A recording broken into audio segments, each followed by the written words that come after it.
कोतवाली पुलिस द्वारा सिकलापुर में हुई हत्या की घटना की सफलता मिली, एक आरोपी को किया गिरफ्तार। बरेली थाना कोतवाली पुलिस टीम द्वारा मुकदमा उपरोक्त का सफल अनावरण करते हुए आज दिनांक 18 मार्च 2025 को अभियुक्त ऋतिक पुत्र हरिशंकर निवासी पुराना रोडवेज सिकलापुर थाना कोतवाली बरेली को पुराना रोडवेज सिकलापुर से गिरफ्तार किया गया, जिसकी निशानदेही पर अभियुक्त के मकान के नीचे बनी दुकान से आला कत्ल, हत्या में प्रयुक्त 01 तमंचा, 01 कार, 0 जिंदा, 02 खोखा कार, 0315 बोर, हत्या के दौरान अपने घर की लाइट काटने में प्रयुक्त 01 पेचकस व 01 ग्लास बरामद हुए। पूछताछ में बताया कि मेरे चाचा दयाशंकर का कोई वारिस नहीं होने के कारण अगर मेरे चाचा दयाशंकर जीवित रहते तो अपनी संपत्ति किसी को बेचने का मुझे डर था। मैंने अपने चाचा की संपत्ति को हड़पने व चाचा दयाशंकर द्वारा मेरी पत्नी उर्वशी पर गलत नजर रखने के कारण घर की लाइट काटकर अपने चाचा दयाशंकर की गोली मारकर हत्या कर दी थी तथा तमंचा, कारतूस, प्लास व पेचकस को अपने घर के नीचे बनी दुकान में छिपा दिया था। इसके पश्चात एक नीरज पुत्र शांति प्रसाद निवासी सिकलापुर थाना कोतवाली बरेली 2, अमित पुत्र इंदर निवासी सिकलापुर थाना कोतवाली बरेली 3, सचिन पुत्र इंदर निवासी सिकलापुर थाना कोतवाली बरेली 4, वासु पुत्र विनोद निवासी पुराने बस स्टैंड के सामने मकरंदपुर सरकार थाना कोतवाली बरेली 5, अपू पुत्र हरीश कुमार निवासी पुराने बस स्टैंड के सामने मकरंदपुर सरकार थाना कोतवाली बरेली के विरुद्ध अपने बचाव में तथा अपने विपक्षियों को फंसाने के लिए मुकदमा लिखा दिया था। सर, एक भतीजे ने अपने चाचा की गोली मार के हत्या कर दी, क्या मामला है, इसके पीछे कारण क्या निकल गया है? दिनांक 17 मार्च 2025 को थाना कोतवाली में एक व्यक्ति जिसका नाम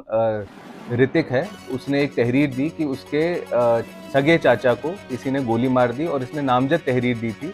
और अपने ही 5 साथियों का नाम उसने उस तहरीर में दिया था कि वो लोग आए और रात को उन्होंने गोली मारकर उनके चाचा जिनका नाम दयाशंकर था उनकी हत्या कर दी। इसमें जब मौके पर पहुंचा गया और सूचना मिलने पर और जब जांच की गई तो इसमें ये सामने आया कि जो वादी मुकदमा था जिसका नाम ऋतिक है वह खुद ही इसके अंदर अक्यूज है और उसने ही ये हत्या कारित की। तो इसका जो कारण था पूछताछ में ये सामने आया कि जो इसके चाचा हैं इनके वारिस कोई नहीं है और इनके पास में थोड़ी संपत्ति थी, जिस संपत्ति को लेके इस व्यक्ति को यह आशंका थी कि ये संपत्ति किसी को बेच देंगे और इसे कुछ नहीं मिलेगा इस संपत्ति में। यह सोचकर ऋतिक ने अपने ही सगे चाचा की हत्या कर दी कि वो संपत्ति उसको मिल जाएगी। और इसमें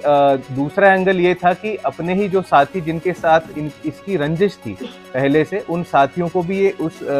हत्या में फंसा देगा। तो इसने ये पूरा षड्यंत्र रचा और अपने घर की इसने लाइट काटी। लाइट काटने के बाद ये एंटर हुआ और इसने